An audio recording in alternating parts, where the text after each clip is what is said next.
그러면 저희가 또 다음 또 사례를 들려드리도록 할게요. 한번 귀 쫑긋해서 들어주세요. 40대 초반인 저희 부부는 슬아에 7살짜리 아이 한 명 있습니다.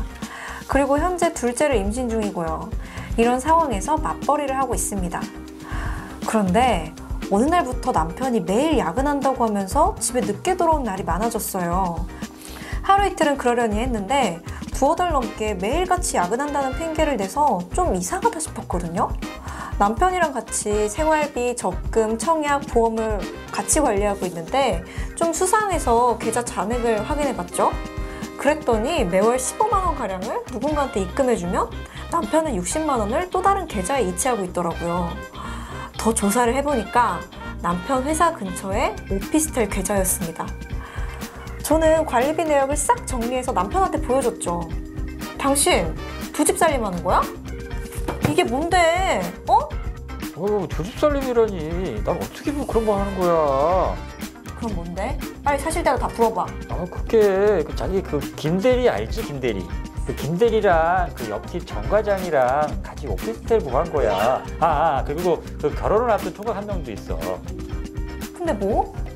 그 우리 넷의 공통점이 게임하는 건데 집에서 하도 뭐라고 하니까 눈치가 좀 많이 보여서 그 오피스텔에 PC 4대 가져놓고 게임방을 만든 거야. 요즘 PC방 하는 것도 쉽지 않잖아. 이거 얼마나 재밌게. 이야기를 듣자 하니 남자 넷이 각자 용돈에서 각출해서 월세를 부담했고 부담금은 지난해 연말 성과금 금액을 저한테 속여서 충당했다는 것입니다. 남편은 악의적인 생각은 없었다고 하면서 보증금은 방 빼면 돌려받을 수 있고 월세도 자기 용돈이었다면서 막 항변했습니다. 남편의 해명에도 저는 납득하기가 힘들었어요. 아이가 갑자기 아파서 병원을 가야 할 때도 남편은 당연히 야근 중이라고 생각해서 제가 연락조차 하지 않았거든요. 친정 어머니, 시어머니가 돌아가면서 아이 돌보러 오실 때도 저는 혼자서 감사 인사를 해야 했고 머리를 숙여야 했어요. 이렇게까지 된 상황에서 제가 남편을 어떻게 믿을 수 있을까요? 아이도 있고 임신한 와이프를 두고 게임이라니. 배신감이 너무 큰데 본인은 미안하다고는 하지만 막 들켜서 아쉬워하는 눈치인 것 같아요. 저 몰래 오피스텔 월세를 내고 있었던 남편의 행동, 이혼 사유가 될까요? 아이고, 제가 보기엔 고구마. 참 감이 부은 남편이라는 생각이 좀 들긴 하네요. 예.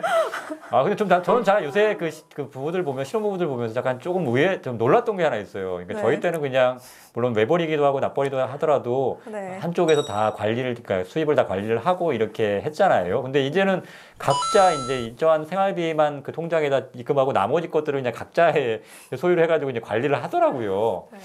물론 이렇게 되면 나중에 뭐 이혼할 때 편리한 면도 좀 있을 것 같긴 하긴 한데 뭐 재산 분할할 때도 편하긴 하고 그러다 보니까 이제 소위 말하는 비자금을 조성하기가 좀 더 쉬워졌죠.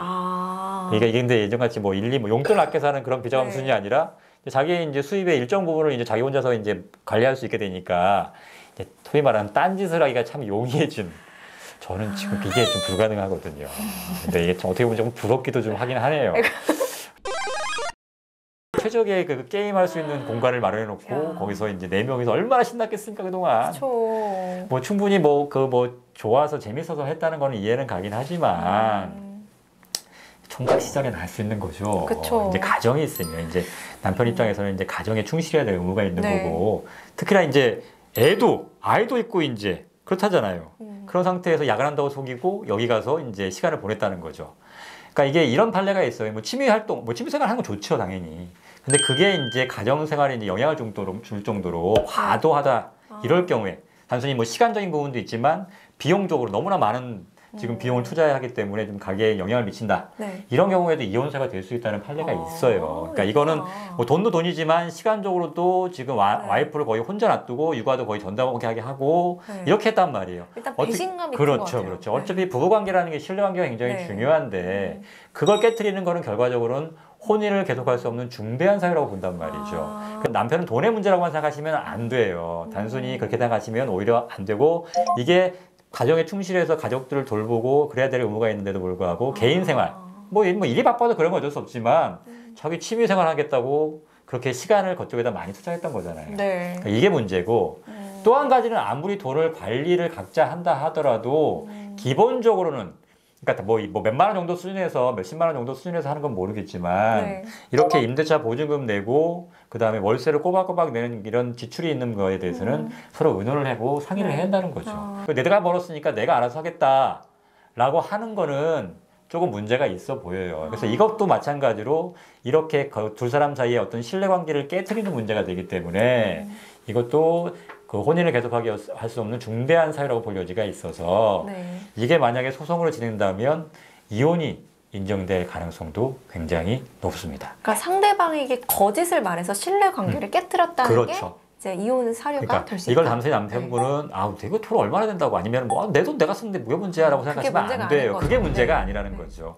뭐 나 어차피 돈을 따로 관리하기 때문에 그걸 쓰는 거는 어떤 때로 나름대로 어떤 재량이라는 게 이게 있을 수도 있어요. 어차피 공동생활비에서 하고 나머지 계산은 각자 관리하는 걸로 했으니까.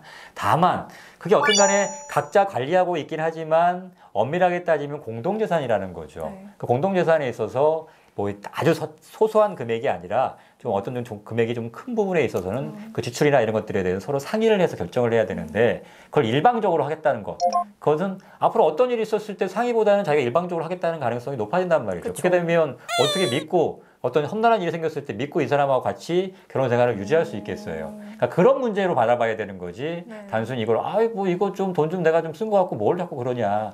그렇게 생각한다 그러면 그 자체가 오히려 중대한 이혼 사유가 될 수 있다는 아유, 거죠. 맞습니다. 예. 네, 오늘 준비한 여기까지입니다. 네, 오늘 재밌게 보셨죠? 재밌게 보셨다면 좋아요와 구독 꼭 해주시고요. 신신당부 메일로 궁금하신 부분들은 언제나 보내주세요. 잊지 마시고 보내주세요. 지금까지 시청해주시는 여러분 감사합니다.